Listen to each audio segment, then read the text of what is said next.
everyone, and welcome to this week's NEP episode.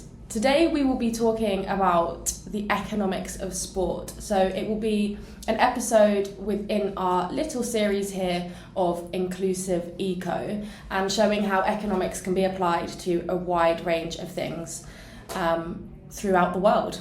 So we're here today with the lecturer of Business and Economics of Sport. Yeah? Do you want to introduce yourself? I can, thanks Ruby, thanks for having me. So my name is Dr Pete Dawson. I'm an associate professor here in the School of Economics, and as Ruby mentioned, I teach on the business and economics of sport, amongst other things. Yes. So you have a lot of modules, don't you? What, do you have 3 or 4?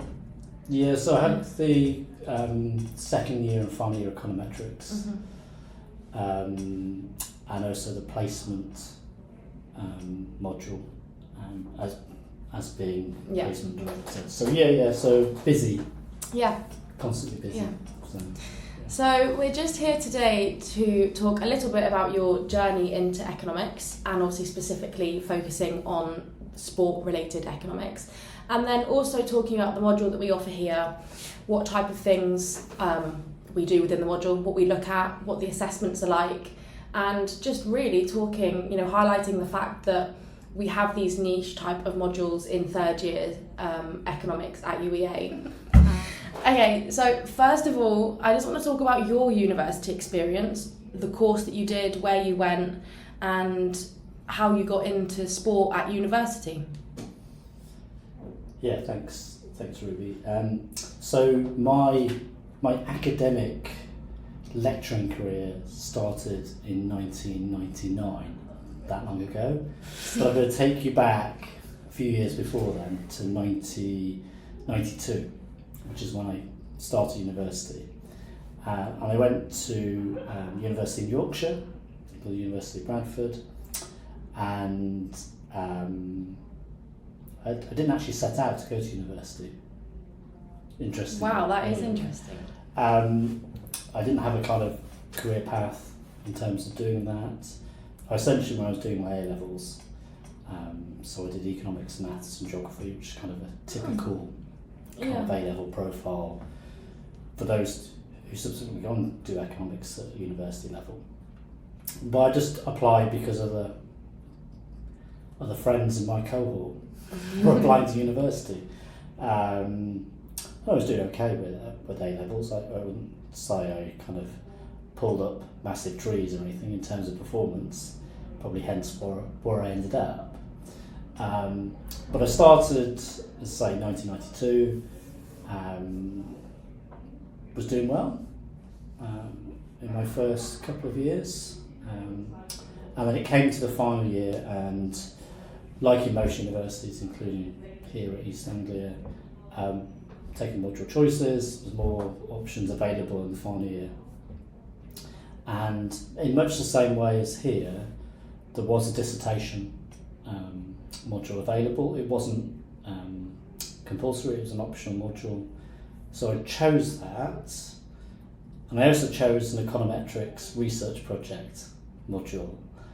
And both of these were largely independent pieces of work to do on both of these modules. Obviously you get a supervisor to kind of guide you a little bit. But it got to the start of the final year, and having chosen both of these modules, I was at a loss as to what to do in terms of what kind of area to study. And just by chance, I came across a paper that was written by 2 of my lecturers in the department. And this was a paper that was on sport. It was specifically on rugby league. And rugby league is a sport I grew up watching and continue to watch to this day. I dabbled a little bit in terms of playing it, but not very successfully, like most sports. But for me, that was like an eye-opening experience, because it was the first time I saw the application of something economics related to sport, but not just that, a specific sport that I was passionate about. And the title of it was not a very exciting title, but the title of the study was The Impact of League Restructuring on Team Sport Attendances, the Case of Rugby League. And what they essentially did was look at how demand, in this case attendances, changed as a result of league restructuring in the early 1970s, going from, I think they went from a single division and then split it into two divisions. And that for me was like, wow, I mean, it was just so remarkable that I'd come across at an early age, relatively early age, applying economics to sport. And I thought, wow, could I do something similar? So, as I say, I started in 1992, which was fortuitous because that's when the Premier League was formed in football. Yeah. And that old. And going into my final year, so this was 1994, and obviously a couple of years of the Premier League had been completed at this point. And I saw an opportunity because doing a little bit of research in this kind of sports attendance demand area, a lot of the work, there wasn't very much, but most of it was American based. There was a few studies kind of UK based, particularly based on the English League, but nobody had done anything relating to the impact of TV broadcasts and how that affected whether people actually go and watch the match in the stadium. And part of the reason for that was that prior to the Premier League forming in 1992, there were very few games shown on live TV, nothing like the extent that we've got now. So I just found myself really fortunate that I found a gap in the research literature, and I applied essentially a demand function, estimating a demand function, looking at a whole range of factors which would relate to demand, like price, availability of substitution, income, quality of the contest, and so forth, but also using whether the match was shown on TV as the kind of key variable. And I did it twice. So I did it for football, but I also did it for rugby league, and those formed the basis of those two modules, both the dissertation module and the research project. And not only that, they both got published. So shortly after graduating as an undergraduate, I had 2 academic studies. Obviously it was helped in terms of developing them for publication with my supervisors, who became the co-authors on those studies. But that was like, I peaked. I peaked in 95, 96 in terms of having that platform. Yeah. And yeah. I mean, what an achievement, from almost not going to university, not being too worried about that. So did that influence you in your career of becoming a lecturer, having them like publications? Yeah, so not directly initially.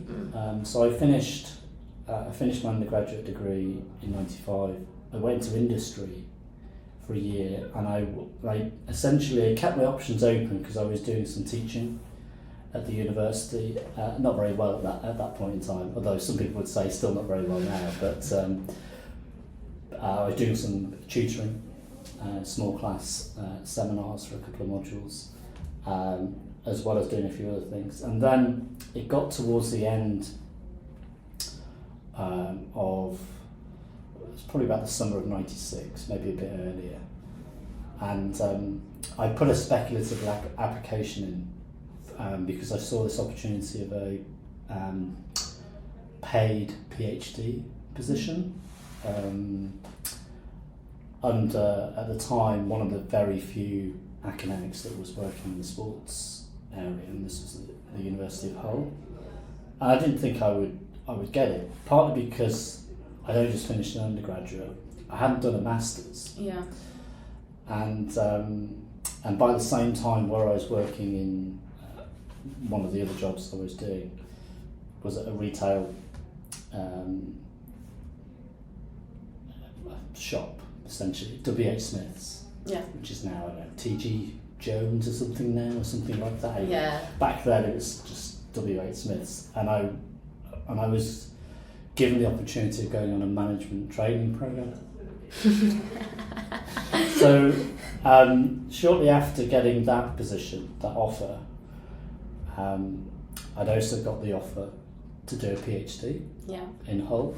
So my options were either going to do a management or be basically a deputy store manager for a WH Smith store in Middlesbrough, glamorous I know, or go and do a PhD in Hull. Yeah. So I chose the latter, obviously. So I said my goodbyes to the people at WH Smith's, and then set about starting my PhD in Hull, which was on sport.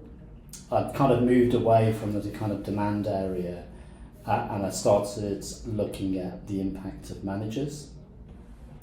And basically for the next 3 years, about half of that time was basically taken up collecting data, because there was no internet, there was no online data portals or resources. Had to basically collect the data using football yearbooks. So essentially I developed a model looking at the impact of the manager and measuring the efficiency of managers, and that was my PhD. That's really interesting. I didn't know that bit. I didn't know that. No, there's some new things for you, really. Yeah, that's interesting for me, actually, to be honest. Yeah, and that was 96 to 99. So I was doing the writing up in 1999. So I met my wife at university in Bradford as well. And so when we graduated, we wanted to stay in the area, but what we decided to do was move to York, because we really liked York. And that's where essentially I was working for WH Smiths at the time.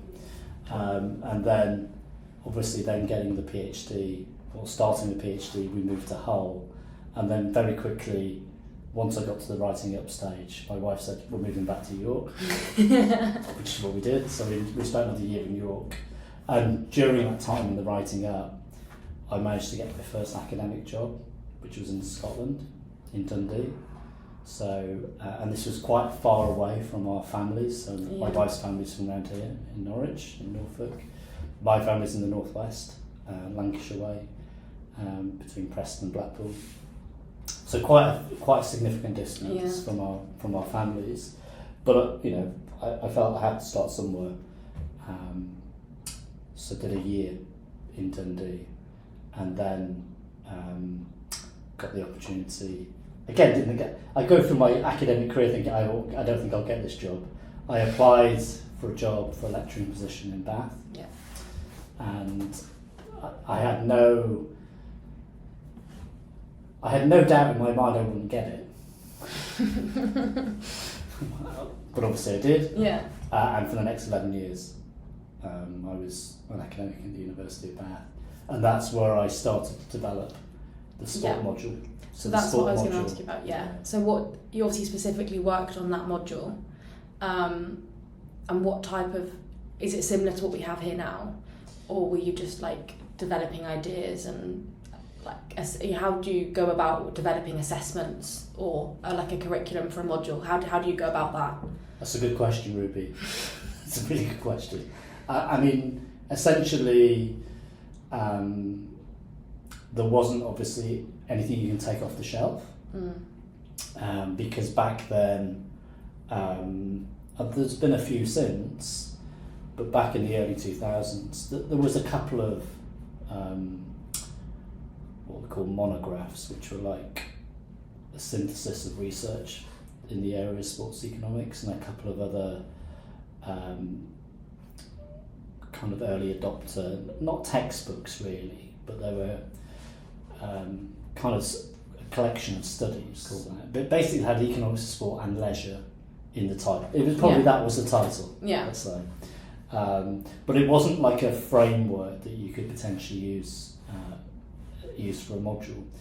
So essentially I developed the sport module essentially around the research I've done and those kind of topic areas, and then from my broader understanding of the other parts of the literature.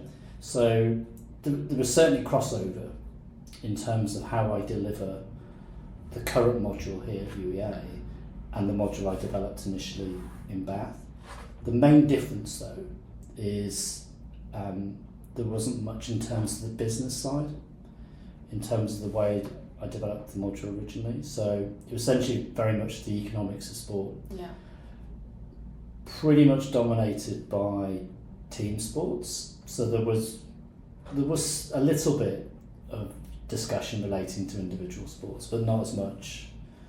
I do a bit more now, and then there's probably always scope to do more on individual sports. But back then it was very much dominated by team sports. Yeah. It was very much dominated by looking at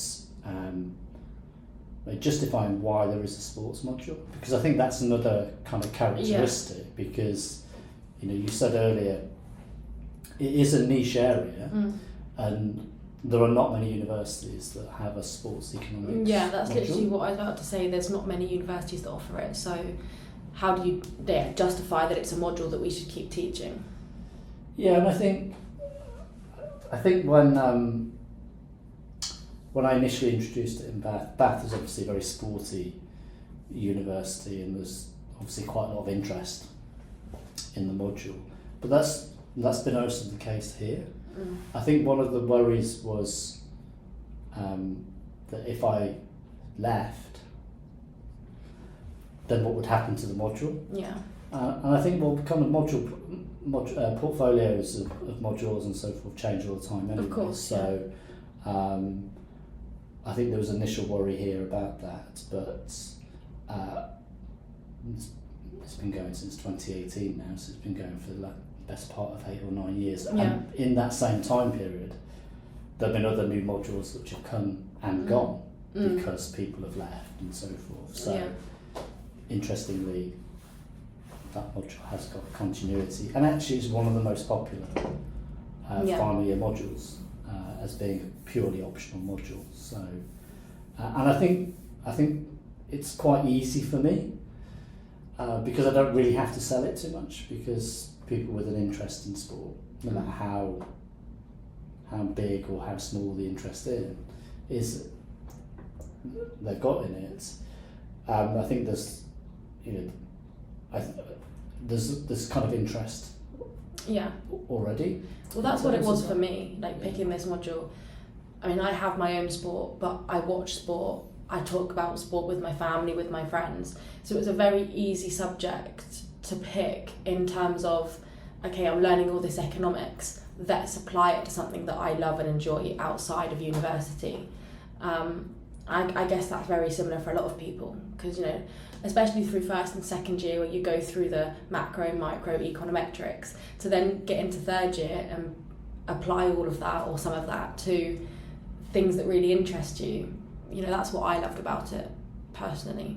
Yeah, and I think in terms of having taught it at 2 universities, interestingly, I also have taught econometrics at both of those universities as well.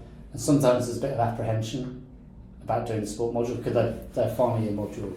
It's a final year module in both of those universities. And students had previously had me for econometrics, and thinking, well, should we do it? Because it's Pete, he does econometrics, and therefore I'm a bit nervous about doing it. But I think ultimately you're a bit more invested in it as a student, because you've got the interest already. So it's a kind of easy win for me, because students have got initial interest in it anyway, and therefore maybe willing to invest more into it because it's something they're genuinely interested in. And I think that was the case for me in terms of going right the way back, doing my dissertation, was finding something I was genuinely interested in. And I think that's also applied to the teaching that I do, and obviously the sport module in particular. And your various rugby league case studies. Exactly. But obviously we do cover a lot of different sports. I mean, obviously football does dominate. I crowbar in rugby league because that's my sport, and obviously my aim is to kind of educate you all in terms of the benefits of watching rugby league and how it differs from rugby union. But I think one of the things that we have noticed, and again this is where the module has developed over time, again comparing it to where I used to teach it, is just the breadth of sports that are now available. Yeah, and the data on them as well. Yeah, absolutely. Yeah. I think that's one of the key things about sport, what makes sport kind of different from other industries, is that it's very data rich. Yeah. And you could obviously test things and test theories, things like incentives, productivity and so forth, which you can't do in other industries because we don't have data available. Yeah. Whereas in sport we know everything about the players, the athletes, the coaches, the managers. And surely as well, like this type of research is going to become, I don't want to use the word easier, but there will be more data over time. Like the amount of things that the individuals, the athletes, the coaches are sharing online, in the media, personal opinions, what's going on within the team. Maybe you wouldn't have had that, I don't know, 15, 20 years ago. But now, the athletes are quite happy to come out and go, oh, the team isn't getting on, the manager isn't doing very well. And I guess, although subjective, it adds another layer of kind of data and information that you wouldn't have had before. Oh yeah, the depth of data available is just amazing. And actually that is a challenge in itself. Is I'm trying to work out which bit of the data do we need to kind of focus on and look at. And I think that's again how it was different back when I was first starting out, where you had to get data from a relatively small number of sources, whereas now you've got thousands upon thousands of websites which collect data. Absolutely. When I was doing mine, I'm like, oh, not another website with more information. and again, that's a skill, isn't it, in terms of trying to then identify what are the key bits of information that I need, or which site should I go to, and what is the key bits of information that we want to extract kind of from that. So how did you end up at UEA from Bath? What was that transition? So there's a couple of reasons. The main reason was personal reasons. My daughter was born in 2005, and so we were fortunate enough to have kids, and a few years later my son came along. That was 2008. So at this point we were still in Bath, and we'd always said it'd be nice if we could bring the kids up closer to family. Yeah. And we chose my wife's family over my family. I won't ask about that. So the idea was kind of moving towards East Anglia. Yeah. And potentially towards Norwich way. So looked at Cambridge. And I thought, no, there's no way of getting in there. And then there was a few jobs came up. A job specifically in this department, in the Department of Economics. I think it was the first one I applied was in 2006. Didn't get it. Didn't get shortlisted. But I persevered. I persevered a few times. And in February 2011,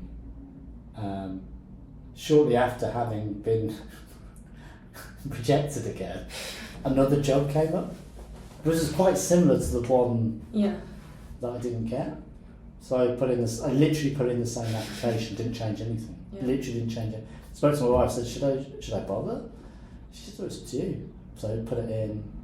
This time I did get shortlisted, and I kind of knew that if I get shortlisted, not being big-headed or anything, but I tend to do quite well in interviews. Yeah. And did well in the interview, got the job offer, and started here in the autumn of 2011. Been here since. The rest is history. The rest is history. And obviously within that time, developed a lot of modules, Yeah. including the sport module. So did you come in on the econometric side, or did you come in with your sport module? Kind of how did you start? Yeah, so when I first started, I was doing quite a limited amount of teaching. Okay. And I actually wasn't doing econometrics at that point in time. So I was employed on a research position, which meant I was doing less teaching. And the only module I was doing, at least for the first few years, was introductory maths for economists. Yeah. And that was quite a good module to start with here, because like it is now, we've got some students that come in with A-level maths and we have other students without. Yeah. And it's about 50-50 back then. I think it's now slightly more coming in without A-level maths. But I kind of knew from my own experience, because as I mentioned earlier, like a lot earlier, I did maths, geography and economics at A-level, but I struggled with maths at A-level. And it was only once I started university and I could see then how the maths was applied to. So I was very much an applied economist, and still am. Yeah. And seeing how maths can be applied to economics for me was the thing that really switched me back on. It's interesting you say this actually, because a lot of people on open days, applicant days, come in and ask about the maths. They're still worried. And I always say that maths, even at GCSE and definitely A-level, you're doing the maths, but maybe you don't know where it's going. Yeah, like exactly. You don't know how to use it. Whereas when you come in, okay, there is maths and economics, especially in first and second year when you're learning the basis and you're going through the macro and micro, but you can apply it to stuff. So there's always maths with some theory, to make it make sense as such. Yeah, so, I mean, like little things, like before I started university, doing calculus, I was alright at it, but I felt, well, I don't really see much value in doing it beyond the qualification of getting a maths A level. But then seeing how, basically marginal revenue, marginal cost is basically a partial derivative, was like, oh, okay, fine, because that's really good. It's okay now, actually now, so it's really useful to see applying this in practice. And I think one of the things that I kind of noted when I was teaching it is that one of the things that students who do that module obviously have dropped maths at some point. They've either dropped it post GCSE, or back then there was still AS levels, so they dropped it after doing an AS level and not carrying on with it. And I think a lot of it's down to confidence. And I think that's one of the things that I was instilling in the students back then, is that, look, I come from another university. I genuinely, and I still believe this now, there's not that much difference between the students I've taught elsewhere and the students I've taught here. The main thing is confidence, is that maybe students that I was teaching here had less confidence than those I was teaching, particularly at Bath, for example. But it's then building their confidence up, particularly in the core skills of maths, for example. And then after a couple of years, I decided I wanted to do more teaching. So I got the opportunity of doing more, so I started doing stats in the first year. So it was, again, very much in the kind of early stages of students' undergraduate careers or undergraduate journey, and then moved towards doing econometrics in the second year. Then we developed econometrics in the final year. So again, originally we'd only had one econometrics module. I see. Back in when I first started, but over time we've obviously developed that, and now we've got 3, and as I said earlier, I do 2 of those, and the sport module, which has then meant that I don't do any first year teaching now. So we're kind of losing that to actually do more in second and final year. So it's kind of evolved over time in terms of, so I definitely didn't come with the sport module. It was there. I had the nucleus of the module, but it was only probably about 2016, 17 when I was able to bring it back in, and I think the first cohort was around about 2018. was the first cohort that did it, around about that time anyway. Thank you for listening to part 1 of the podcast episode with Dr Pete Dawson. In that episode, we focused a little bit more on Pete's experience in the industry and how he became a lecturer at the University of East Anglia. In part 2, we will focus a little bit more on the student experience and what they can gain from the modules that he leads.